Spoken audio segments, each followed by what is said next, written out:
السلام علیکم ورحمۃ اللہ تعالیٰ وبرکاتہ۔ پیارے بچوں، تفسیر جلالین کے اندر آج ہمارا سبق ہے آیت نمبر 112 سے۔ تو چلیے شروع کرتے ہیں۔ پیراگراف نمبر 2 ہے۔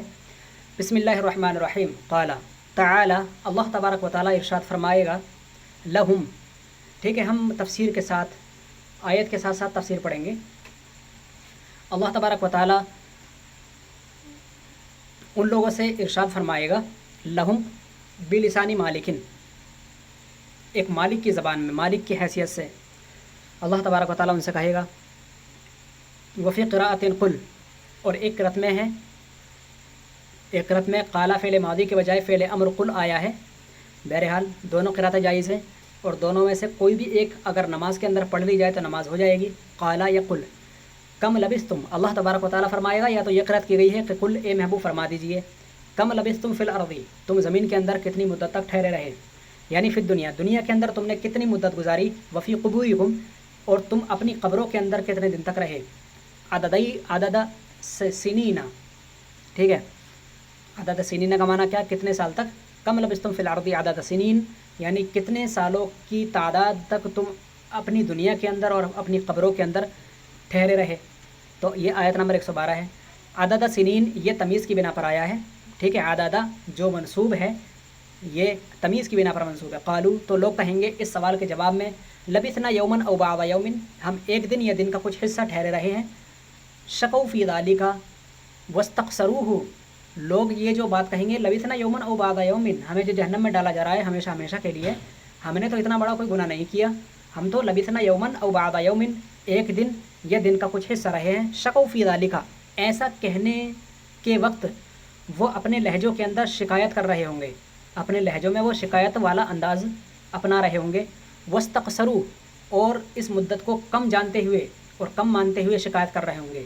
لعدم ما ہم بہ فیہ من العذاب، بڑا جانتے ہوئے اس کو کہ جس بڑے عذاب میں وہ مبتلا ہیں، یعنی ہم چند دن کے لیے ہی تو دنیا کے اندر گئے تھے اور چند ہی دن اپنے قبروں کے اندر ہم نے گزارے ہیں، تو اب اتنا چند دنوں کے لیے اتنا بڑا عذاب، تو وہ لہذا شاکیانہ لب و لہجہ کے ساتھ اللہ تبارک و تعالیٰ سے شکایت کریں گے، لبثنا یومن او بعض یومن، اے پروردگار، ہم تو دن کا ایک حصہ، پورا دن یا تو دن کا کچھ حصہ ہم گزار کر آئے ہیں دنیا کے اندر۔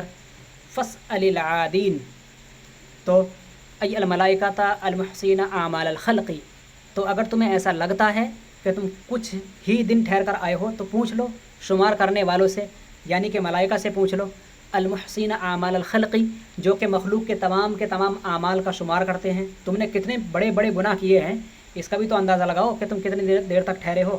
اس ہمیشہ والی زندگی کے مقابلے میں تو خیر یہ دنیا کی زندگی کچھ بھی نہیں، لیکن اپنے اعمال کا محاسبہ کرو کہ تم نے کیا کیا، ٹھیک ہے۔ تو فاسأل العادین، تو شمار کرنے والوں سے شمار کرو، پوچھو ان سے کہ تم نے کتنے گناہ کیے۔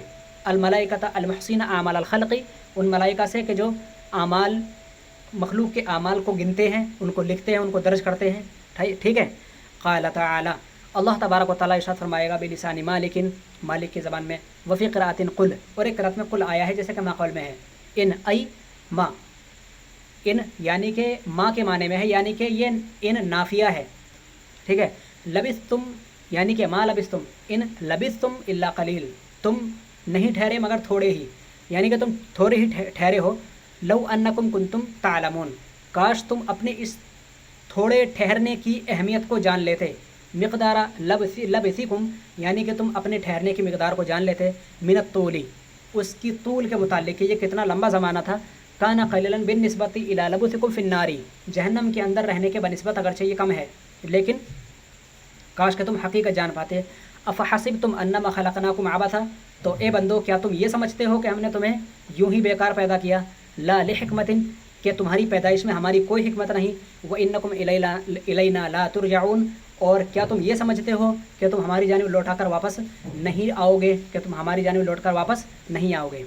بالبناء للفاعل وللمفعول، ٹھیک ہے، انکم الینا لا ترجعون، لا ترجعون، ٹھیک ہے، لا ترجعون اور لا ترجعون دونوں طرح سے قرأت کی گئی ہے، بالبناء للفاعل والمفعول، فاعلیت کی بنا پر بھی اور مفعولیت کی بنا پر بھی۔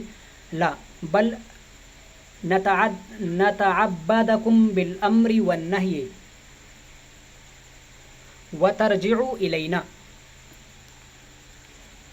نہیں بلکہ ایسا نہیں ہے، بلکہ لِنَتَعَبَّدَكُمْ بِالْأَمْرِ وَالنَّهِي، بلکہ ہم نے تمہیں امر اور نہیں سے تاکید کرنے کی کوشش کی، آگاہ کرنے کی کوشش کی۔ وَتَرْجِعُوا إِلَيْنَا، اور ہم نے تمہیں یہ بھی بتایا کہ تم ہماری جانب لوٹ کر آؤ گے۔ وَنُجَازِيَ عَلَى ذَلِكَ، اور ہم نے تمہیں یہ بھی بتایا کہ اس تمہارے کیے گئے اعمال پر ہم جزا بھی دیں گے۔ وَمَا خَلَقْتُ الْجِنَّ وَالْإِنسَ إِلَّا لِيَعْبُدُونَ، اور ہم نے یہ بھی کہا تھا کہ میں نے جن اور انسان کو صرف عبادت کے لیے پیدا کیا ہے، مگر تم بھول گئے تھے اور تم اپنے اولاد، اپنے مال اور اپنی جاہ و حشمت کے نشے میں چور ہو کر تم میری عبادت اور میرے ذکر سے بالکل بیگانہ ہو گئے تھے اور تمہیں کوئی تعلق تھا ہی نہیں۔ فتعالی اللہ، بہرحال اللہ تبارک و تعالیٰ ارشاد فرماتا ہے آخر میں، تو اللہ تبارک و تعالیٰ کی شان بہت بلند ہے، تمہیں اس کے اعمال کی کوئی ضرورت نہیں۔ فتعالی اللہ عن العبث وغیرہ، عن البعث وغیرہ، بہرحال اللہ تبارک و تعالیٰ تمہارے دوبارہ مبعوث کرنے پر بے نیاز ہے۔ مما لا یلیق بہ، ٹھیک ہے، بے نیاز ہے اس سے کہ جو چیز اس کے لائق اور شایان شان نہیں۔ الملک الحق، جو کہ حقیقی بادشاہ ہے۔ لا الہ الا ہوا، نہیں ہے کوئی معبود سوائے اس اللہ کے۔ هو رب العرش الکریم، جو عرش و کرسی کا مالک ہے۔ الکرسی هو السریر الحسن، کرسی جو کہ ایک بہت بہترین سی جگہ ہے، اللہ تبارک و تعالیٰ کی شایان نشان ہے۔ ومن یدعو مع اللہ الہا آخر لا برہان لہ بہ، اور جو شخص اللہ تبارک و تعالیٰ کے علاوہ کسی اور کو معبود بنائے تو اس کے معبود بنانے میں اس کے پاس کوئی دلیل نہیں۔ صفت کاشفۃ لا مفہوم لہا، یعنی کہ یہ ایک ایسی صفت ہے جو کہ ظاہر ہے اور اس کے لیے کوئی مفہوم نہیں، یعنی کہ ان کے لیے جو وہ اللہ تبارک و تعالیٰ کے علاوہ کسی اور کو معبود بنا رہے ہیں تو اس کے لیے ان کے پاس کوئی دلیل نہیں۔ فإنما حسابہ جزاؤہ، تو اللہ تبارک و تعالیٰ کا جو حساب ہے، یعنی کہ اس کا جزا دینا اپنے بندوں کو، عند ربی، اس کا اختیار اپنے تمہارے رب کے پاس ہے۔ انہ لا یفلح الکافرون، اور بے شک اللہ کی ذات ہے کہ کافر لوگوں کو وہ کامیاب نہیں کرتا۔ یسعدون، یعنی کہ وہ کبھی بھی خوش، لا یسعدون، وہ خوش نہیں رہ سکتے۔ وقل، اور محبوب فرما دیجئے، رب اغفر ورحم، اے محبوب فرما دیجئے کہ اے میرے رب مجھے بخش دے اور مجھ پر رحم فرما، یعنی کہ مومنین سے فرما دیجئے۔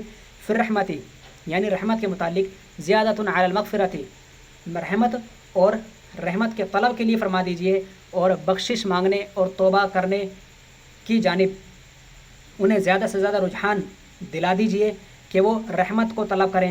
زیادۃ علی المغفرۃ، ٹھیک ہے، توبہ کے ذریعے، زیادہ سے زیادہ توبہ کے ذریعے رحمت کے بارے میں آپ ان سے فرما دیجئے۔